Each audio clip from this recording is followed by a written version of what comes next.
Hey everyone, welcome to my channel. I'm Heidi. I'm here to guide you to create your happy and harmonious family that I know you dream of, with wisdom and information that feels good in your heart and which actually works. So today I wanted to match this video with a previous video that I just made on strengthening your connection with your child. Today, I'm going to talk to you about my own stories. I'm going to start doing this with the videos that I'm making so you can see what it's been like for me embodying these challenges that you are going through as well. So today I'm going to be talking about my relationship with my child Hayden. He was my firstborn, who's now 15, but he has given me all sorts of hell since he has been born. Not his fault. He was born premature at 6 weeks early, and so things kicked off from that back foot. So at first he was a sleepless child to the point where I didn't sleep for 7 months.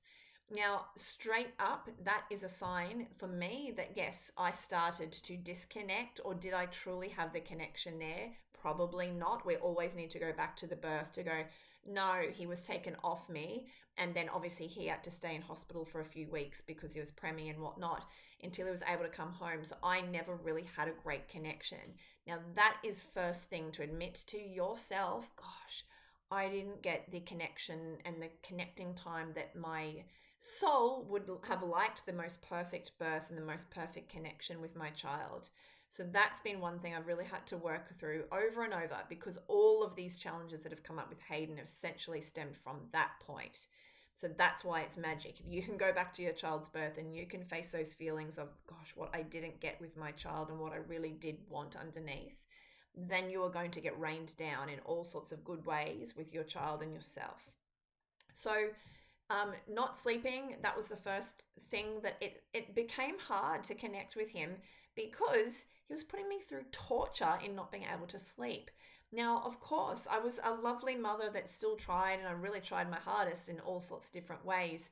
But whether I liked it or not, whether I wanted it to happen or not, they're thinning like a connection, like an energetic umbilical cord to my child was being tested. It was being stretched.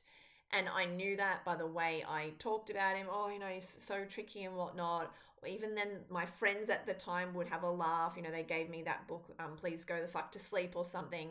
Um, we had a laugh about it, but underneath my heart was aching about it, because I couldn't enjoy him. I couldn't have that connection that would have been the perfect connection, as far as, yeah, we loved each other. It's all there. He's so comfortable and he's so happy here on earth that he was able to go to sleep with me. That didn't happen.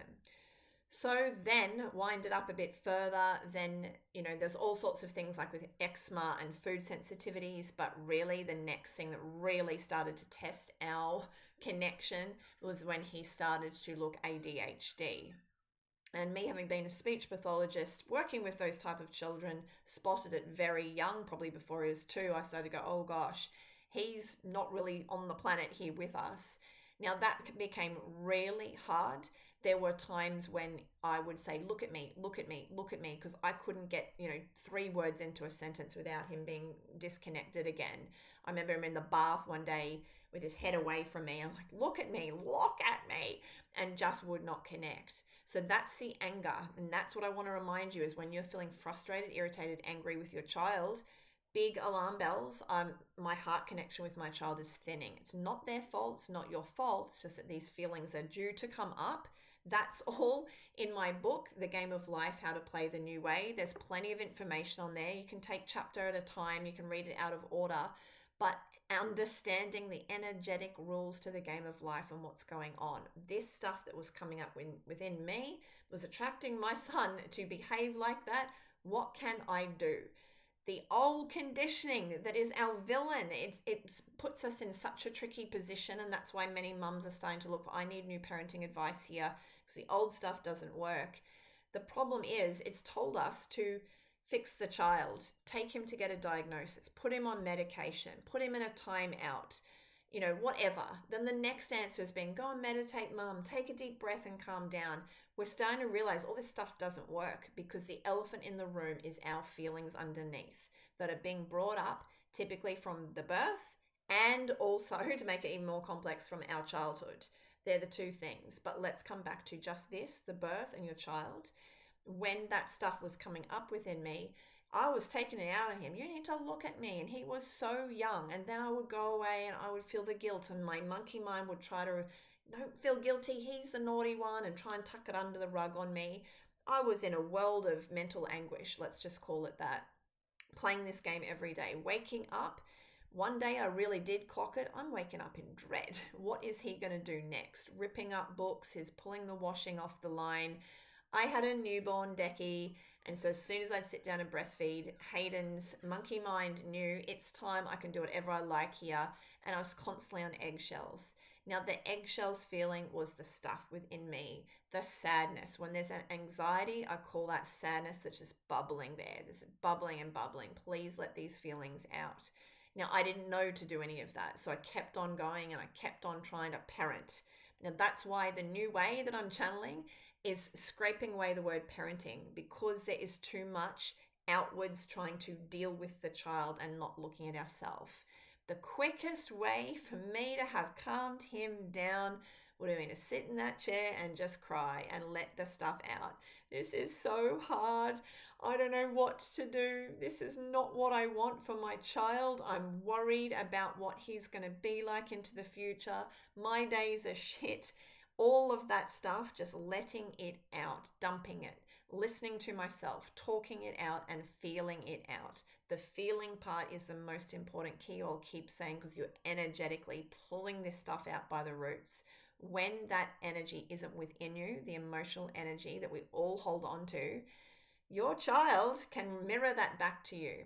Now, that's what eventually happened. My son then started, we went through a good few years of it. We looked into food sensitivities and whatnot to try and bring him down, and we did.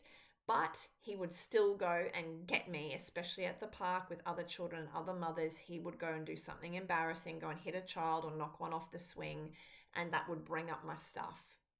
And barely get him into the car for a turn around, unleash on him.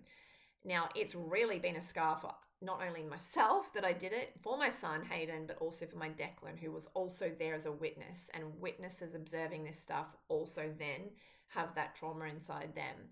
So all this unloading was all this emotion that was coming out in my behaviors, in my, you need to do that, you stop doing that, why did you do that, you're so embarrassing, and all of this stuff coming up.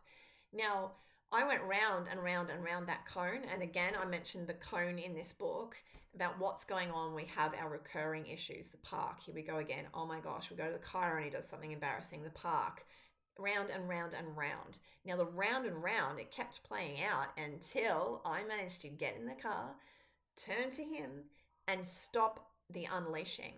Now, most mums who are on the other side of the gentle, perfect parenting, they're not doing the unleashing, but they're also missing a part. And that is to get into the feeling. We have feelings when that stuff goes on.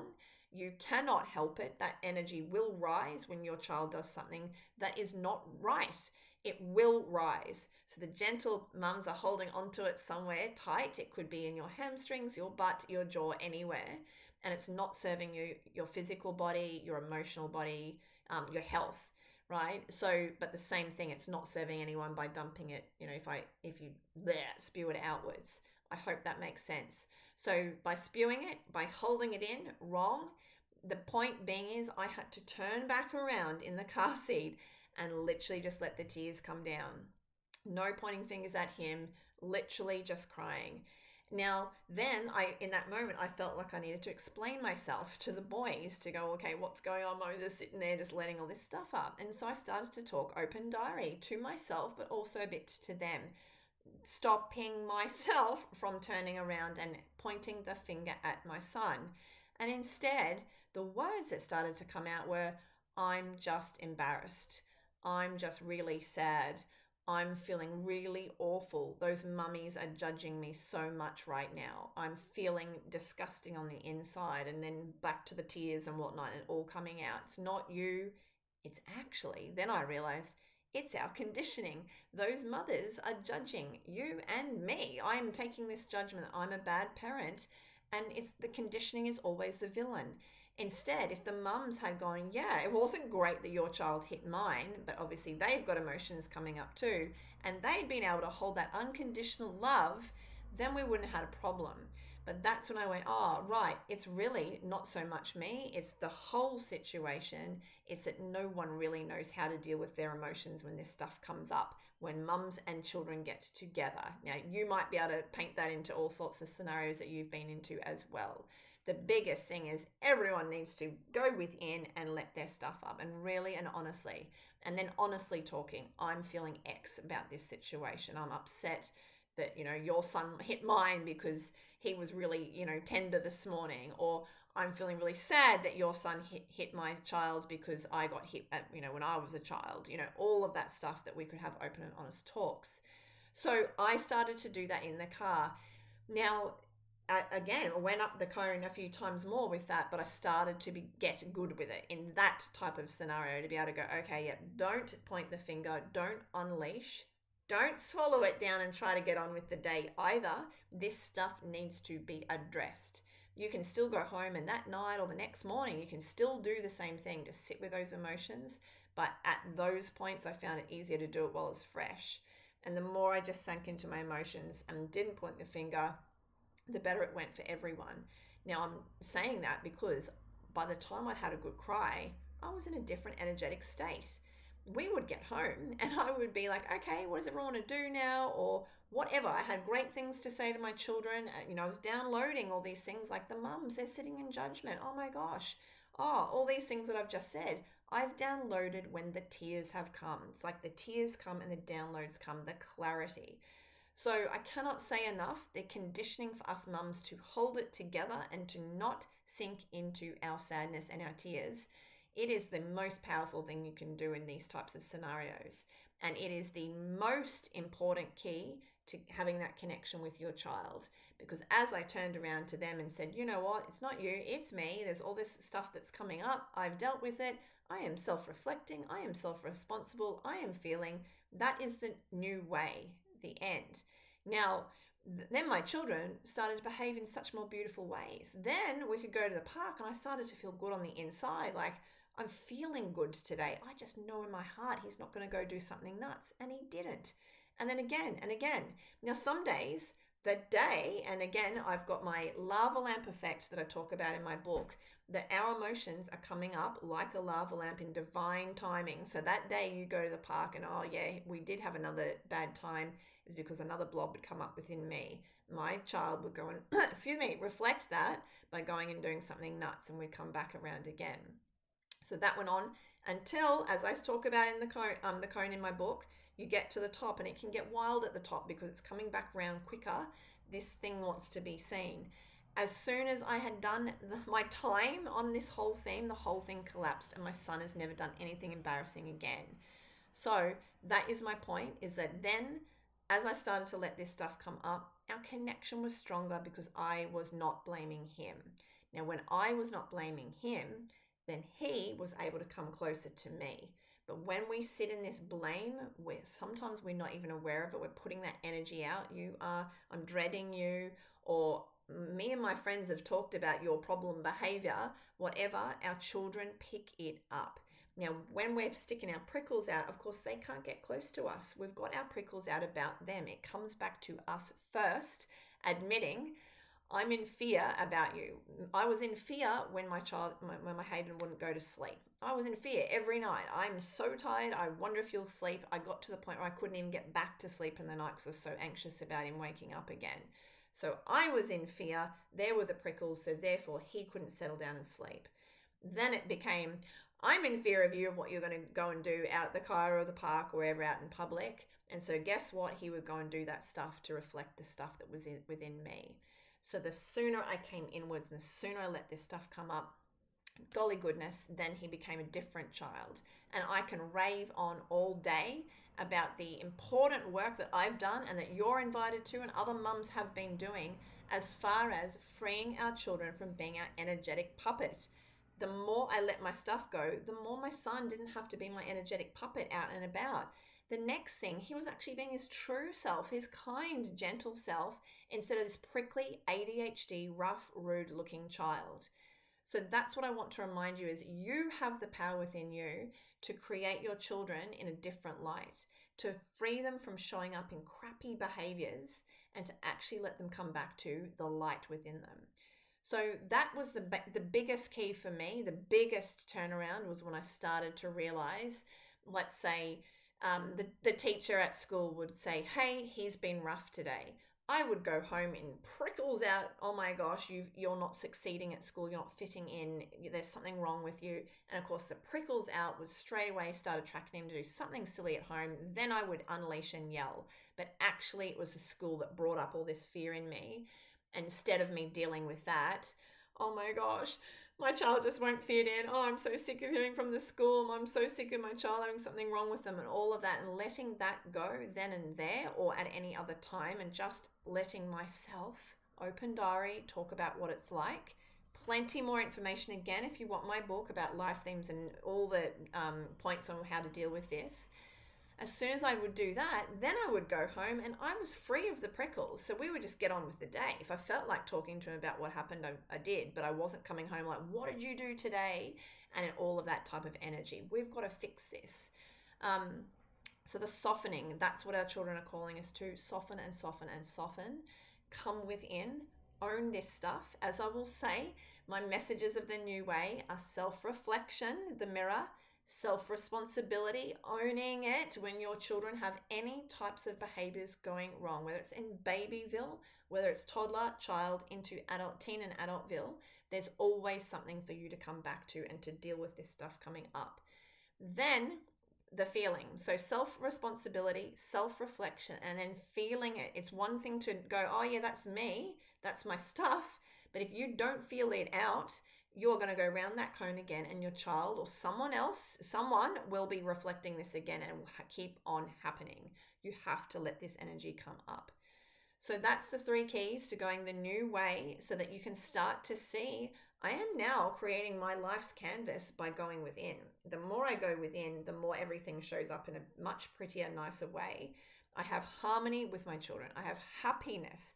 The happy family dream is within us, and it's real and it's true. Most mums aren't realizing all of their daily challenges that are going on are calling us back to this dream. I am going for the creation on my canvas of life of a happy, harmonious family. So sit with that. Tell me in the comments, what are the things that your child does or is showing up in that is tricky for you? Let me help you to see what is the thing that needs to be seen within yourself. Pop it in the comments.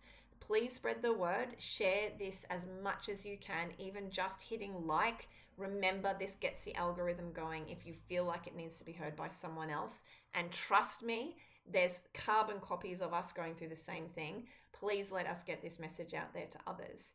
If you would like to book in a private session with me, you can go to my website, heidihosking.com. I've put the link in below as well, so you can have a look at the options of working with me.